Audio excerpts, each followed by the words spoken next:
Hi everyone, it's Jeremy here. This is just a quick video to help go over some of the basic material about holding our drumstick and striking the drum. Okay, this is useful if you've just had like 1-2 lessons and it's going to sort of revise that material. Also might help parents if you want to help your kids along with helping them remember the basics, because the more times we sort of remember this stuff, the more it gets sort of infused into how we play every time we pick up a pair of sticks. And it's just encouraging really good habits from the very start, rather than creating some problems that'll need to be sort of constantly addressed later on. Okay, so the very first thing to do is, with our hand, we're going to make a bit of a trigger finger with our pointer finger here. Make like a three-sided little square here. And what I want you to do is then take that square, three-sided square rather, and put your thumb in the gap, and that's going to close the position. So we've got this, and we just put our thumb there. Okay, this is what's called the fulcrum, and it's a really vital part of how we hold the stick. Okay, so obviously the stick is going to go between the thumb and the forefinger, so you want to be able to feel that you can squeeze just there. Now let's put the stick in there and see what happens. Really important thing to do when we put the stick in there is to confirm that we've got it at exactly the right point. Okay, the fulcrum needs to go at quite a specific point on the stick. The way to do it is to divide the stick roughly into 3, and then just take this bottom part, and that's where the fulcrum is. Okay, so if you notice the top of my thumb, or roughly where my thumbnail is, it's going to be about 1/3 of the way along the stick.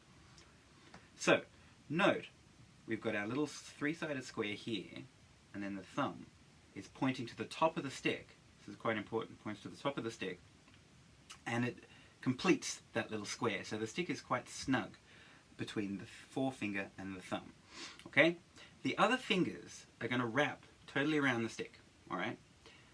We're not going to worry about them for now. Okay? They come in later, a little more advanced stuff. But for now, we're just going to wrap them around the stick. They're loose, they're not going to squeeze the daylights out of the stick, but they're not going to be sticking out like this either. It's very tempting when we start to want to kind of have our fingers sort of splayed out like this. That just creates some tension across the back of the hand. So what you want to do is just have them wrapped around, essentially as if you were just making a bit of a knuckle. So if I took the stick out, my hand's in this position, which is quite a relaxed position for the hand. Our fingers naturally curve anyway, which is the way that tendons work in our hands. They naturally want to bend a little bit. And so when the stick comes in, we just allow the hand and fingers to naturally wrap as they want to do. Note, forefinger and the thumb are on either side of the stick, right? We don't want to do this. That actually creates a bit of tension along here with sticking the thumb out. And we also don't want to do this. This is actually a really common one I see, and it's quite dangerous. You can actually strain this finger, and this is quite a bad habit that you want to make sure that you never see. You want this forefinger around the stick, pretty much directly opposite the thumb, so that we get that squeeze that we talked about before. Okay? So with that in place, fulcrum correct, 1/3 of the way up the stick, fingers wrapped around, we'll match it with our other hand, and then when we go to put the sticks onto the drum, notice that I'm making quite a large V with my sticks. Hands are to what I would call turned over, so that when I look down I see the thumb is on the side. It's not on the top like this, it's wrapped around to the side, and I'm looking down and seeing the top of my hand. And this is kind of a key, because what that's going to enable us to do is access our wrist, okay? And hopefully, if our hand's turned over, it's accessing the motion of the wrist in the most natural way possible. If I just turn like this. If I was to dangle my arm and flop my wrist like that, that's the way the wrist can move in its largest motion. I mean, yes, the wrist can do all sorts of amazing things. It can draw a whole circle.